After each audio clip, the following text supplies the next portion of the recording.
Welcome back to the Alan Phillips channel. In this video we're going to go over replacing the oven igniter in this double oven Whirlpool Gold Series unit.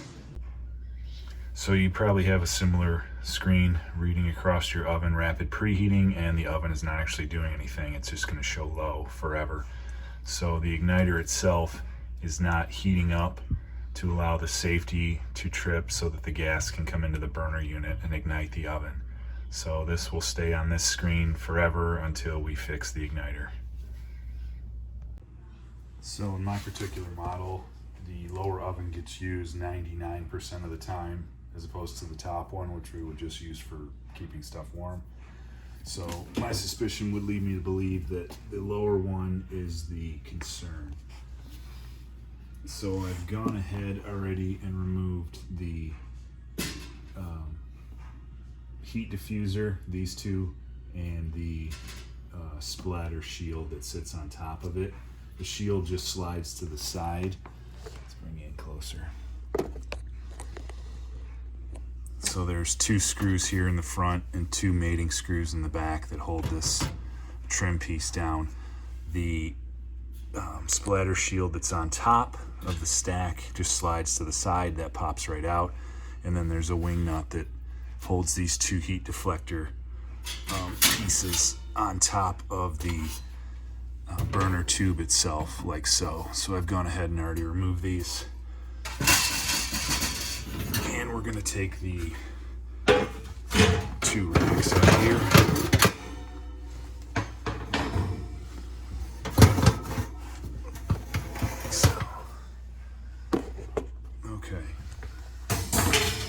So here's the igniter right here in this protective shield right next to the burner tube.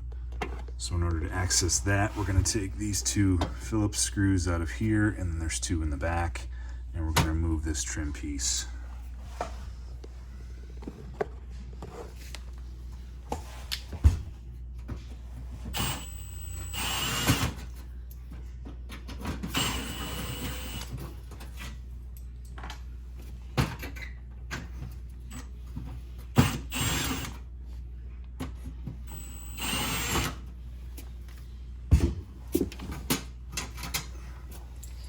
Piece should just slide right out. Pick the back up to get it over the igniter and slide it out like that. Now next we're gonna take this screw out and this screw itself, and that will expose the wiring for our igniter.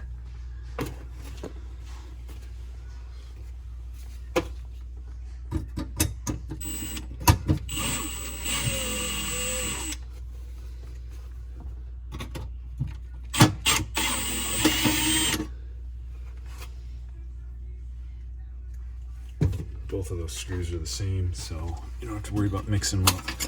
Take this cap off, and then the burner tube itself actually just sits on the gas feed from the inside there, and then in the front there's a little tab that this locks into. You can see that, how it slides in from the side. And we can pull this off up here.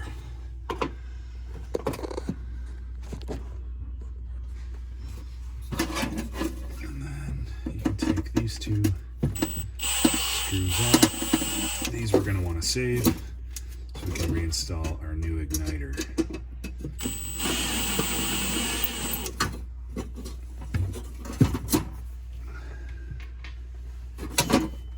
Alright, take your gas tube out, and then there should be some extra wires under here. Bunched up in the padding. Now I've already replaced this once, and the igniter I bought did not have the factory connection, so I had to snip the leads off and just wire nut them. It came with ceramic wire nuts, so the oven heat itself won't damage them. I would not advise using regular plastic wire nuts in here. They will melt. Now if you have the luxury of having a multimeter, you can test that this particular igniter has actually failed. by setting your multimeter to an ohms reading. And we'll test it, make sure we're getting a good reading here. And then just put either side of your multimeter on each lead.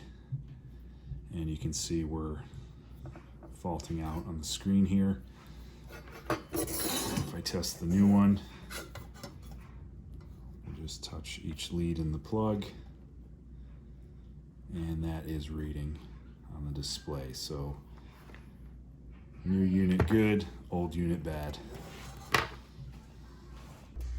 Now, like I mentioned earlier, I've already replaced this igniter once, and the replacement I bought did not have the factory plug, so I went ahead and clipped that plug off, and I'll reinstall it with the ceramic wire nuts that the last one came with.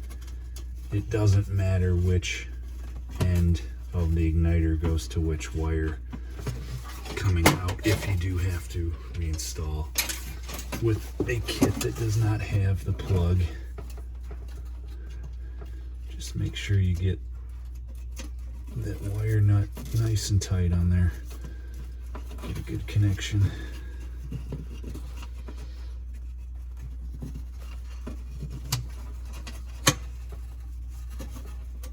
And then we're just gonna do the reverse of how we took it out.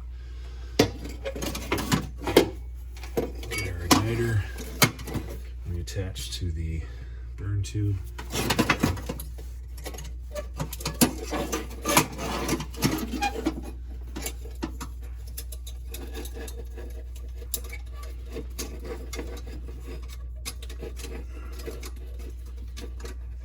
No, you really can't install this backwards. If you did, the igniter would be way in the back and you'd never get it to fit.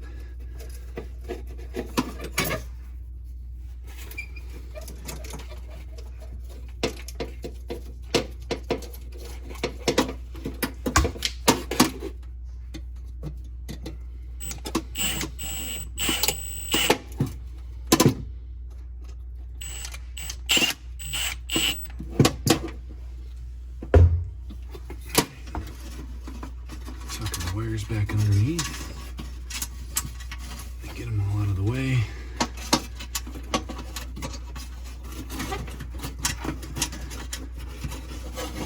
And make sure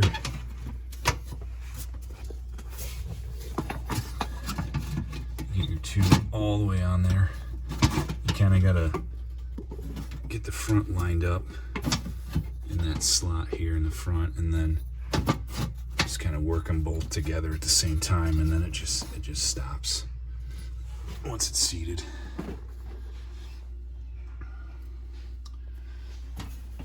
Put this screw back in to hold it in place.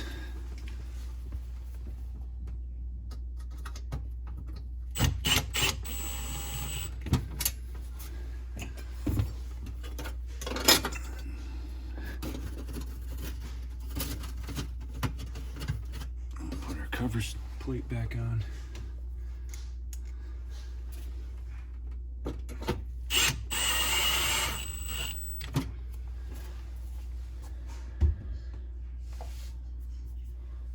Now here's where I like to test it. Make sure that our igniter is coming on and that our burner flame ignites all the way across.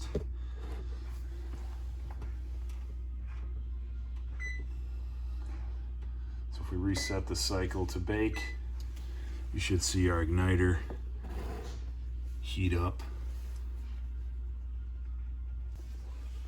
There you can see the igniter's glowing. So that was the part that was failing. Now once that gets to a certain temp, it allows the gas to come in and ignite on the burner tube. And there you go. So that was our failed component. I'm going to shut this off before it gets too hot. Put it all back together.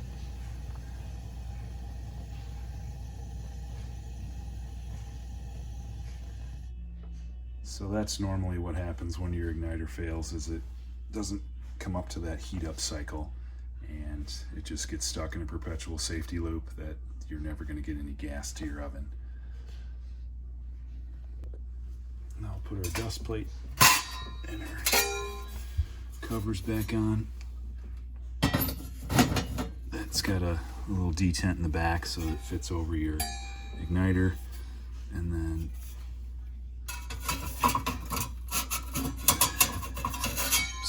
actually this has two little bends right here that kind of lock in the front. It should line up with the screw. Oops, no, I had it the right way.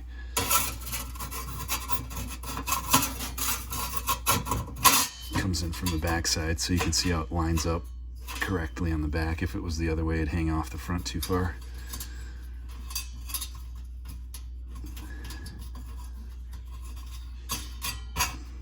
Put that on.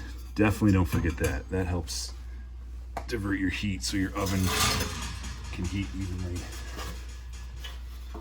And then on here, don't forget you got tabs that lock in. Oops. Actually, we're out of order. I didn't put the trim plate back on first. Trim plate first.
Back in.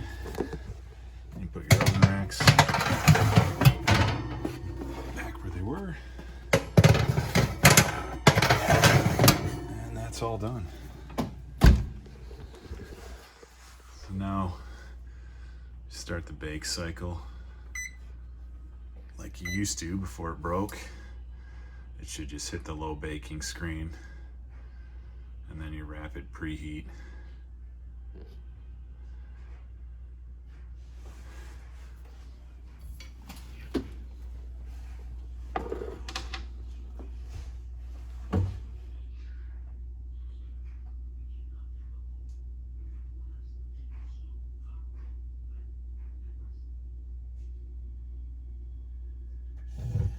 You can hear the flame just kicked on right there. So now your rapid preheat screen should go away. Oh, it'll actually say preheating until it gets warmed up.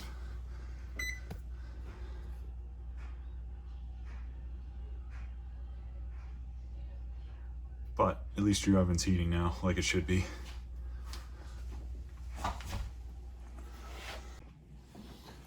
So that's pretty much it for replacing the oven igniter in this particular model. I'll put the description of the video and the part number reference for this igniter. And if you wouldn't mind, if you found some value in this, liking and subscribing, we'd really appreciate it. Thanks again.